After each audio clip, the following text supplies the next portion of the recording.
Hi guys, welcome back to the channel. Excuse my voice, your girl does not feel good, but I'm slowly getting better. Thank God it is not COVID. I just have a little bit of a cold, which sucks, but even more reason to eat carbs, which is why we are gonna make a Dutch oven bread. This is actually the first loaf of bread I learned to make, and I was like, Betty Crocker, who?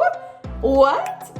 She is me, I am her, Betty Crocker. All right, let's get to it. We're gonna make a Dutch oven bread. Super simple and easy. Yeah, that's it. All right, let's get into it.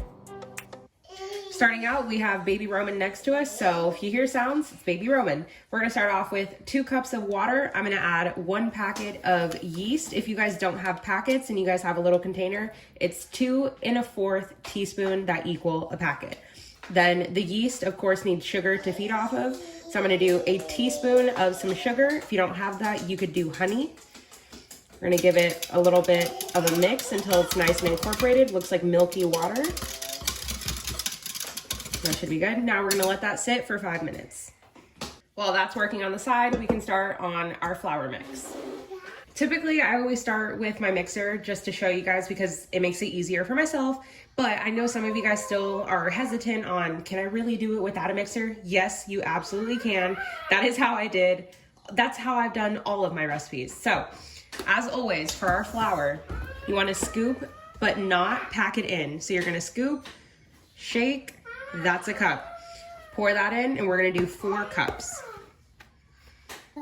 Once you have your flour here and you have your yeast mixture, it's super frothy on top like a nice beer, that's good. So if you wanted to just make a plain Dutch oven bread for anything, for French toast or with butter, I don't know, just whatever your heart desires, you would stop here, mix these 2 together, do the same steps, you'd be done. But I'm gonna add a little bit something extra to mine, which is what I like. That's what I love to do. So I'm gonna add a ton of seasonings. If you do not want the seasoning, absolutely just fast forward over this little seasoning part and you're good to go. Okay, and I totally know you guys can hear puppy dog pals in the background, but that's what happens when you guys have a toddler. So I told you guys I was gonna add a ton of seasonings, and I am. So I'm gonna do onion powder, did I really just mess that up? And now there's a loud car going by. Okay, so for our seasonings, we're gonna do onion, garlic, oregano, parsley, basil, thyme, rosemary.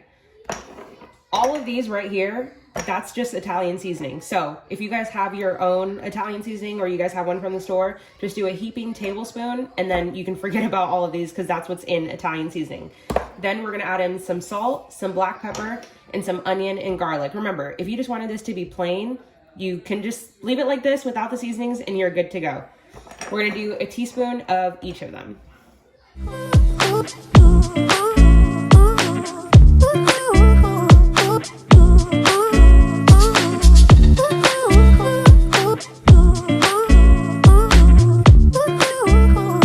Once you have all your seasonings, just give it a little bit of a whisk to make sure they evenly distribute. It already smells so good. Oh my God, I feel like I'm making pizza dough, which I'm gonna give you guys an updated recipe on that because it has changed and it was like my 2nd video that I ever made. So we're gonna do that. Then we're gonna mix both of these wet into dry all at once.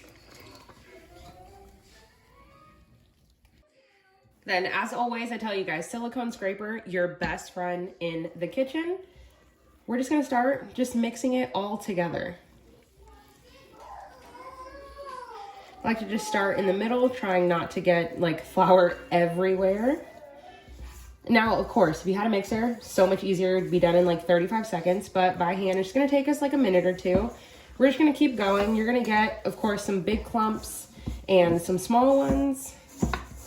Okay, that happened a lot faster than it usually does for me. Maybe the dough just knows I'm sick. Okay, that is it for the dough. It looks pretty good. You could go in with your hand if you wanted to, but this dough is a little bit more sticky, so it's just gonna get stuck to your hand, so I honestly just recommend a silicone scraper, and you're good to go. I'm just gonna coat the bowl in a little bit of oil. I'm just using olive oil. If you have vegetable, canola, avocado, whatever you have, that works. Now I'm gonna scrape this off with my hand, of course, with clean hands. I want to make sure the bowl and the dough is coated in oil. See how the dough is still sticky? Okay, we're gonna let that hydrate. It's gonna absorb all of that water in the flour. The dough looks great. Now I'm gonna let this sit for 2 hours covered with a little towel, and then we'll come back and check on it. So now about an hour after our dough is still rising, so we would have 1 more hour to go because total of 2 hours rising time. I'm gonna throw my Dutch oven in the oven. It's preheating right now to 450 degrees because you want to get this hot. Now, if you do not have a Dutch oven, if you have a cast iron pan or any pan that can go in the oven, if it has rubber handles or plastic handles, then clearly it cannot go in the oven. It should say on the bottom. If not, you can do a quick Google search.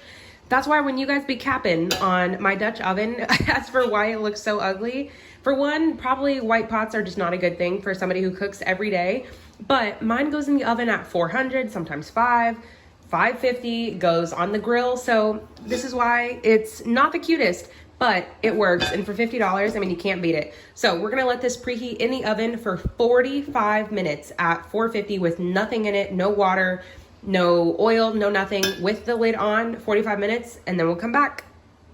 2 hours later, our dough has been resting. I'm gonna take a little, okay, that was more like a lot of flour. We're gonna take a little bit of flour and just kind of coat the surface. Then our dough is super nice. I'm just gonna take it. This is a little like silicone bench scraper, and we're just gonna plop it out onto the flour. Then once you have that, you're just gonna start incorporating a little bit of the flour. The dough is sticky, but it's not the sticky that is going to, that sounds dumb if I say it's not the sticky that's gonna get stuck to your hands. It's not terribly sticky. You just wanna incorporate a little bit of that flour. We're not trying to knead it too much here, not really paying attention that much to it. Okay, that looks pretty good. You just kind of want to work it still in just like a circle loaf. Looks great. I'm just going to cover the top with a little bit more flour. There we go. Okay, this is the part where it's going to be a little bit tricky. You're going to have to take out your Dutch oven. You want it to be as hot as possible. So while you're rolling out your dough situation, hi, these are my oven mitts. While you're rolling out your dough, you want to keep your Dutch oven in the oven for as long as possible because you want it to be hot as soon as it hits the pan. We're gonna take out our Dutch oven, and this is all gonna happen pretty quickly. We're gonna take off the lid. We're gonna grab our dough, and we're gonna plop it in there just like that. Remember, the lid is gonna be hot. Grab the lid, plop it on. You do not need to cut into the dough, do any type of marking. If you wanted to do a little cut design in the top, you could, but nobody's forcing you. Now we're gonna throw this in the oven at 450 for 30 minutes with the lid on. After 30 minutes, we're gonna take the lid off and let it bake for 15 to 20 more minutes. Okay, I took the lid off. It's been baking for 30 minutes. Now we're gonna let it brown for 15 minutes. 45 minutes later, she is out. She is beautiful. Can you guys hear that? Nice and crusty on the top, super brown. The hardest part now is just waiting for it to cool. I'm gonna put it on a cookie sheet and just let it rest for a minimum of like 3 hours. You do not want to cut into it while it's hot. The moment we've all been waiting for me to cut into it. I'm curious, should I cut down the middle or down here? I wish you guys could tell me. Okay, we're just gonna go for the middle.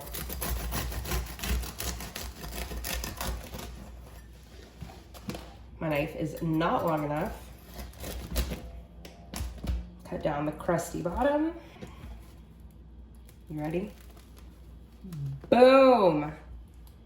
Beautiful. Beautiful. Oh, what? Trust me, you guys can make this just like I did.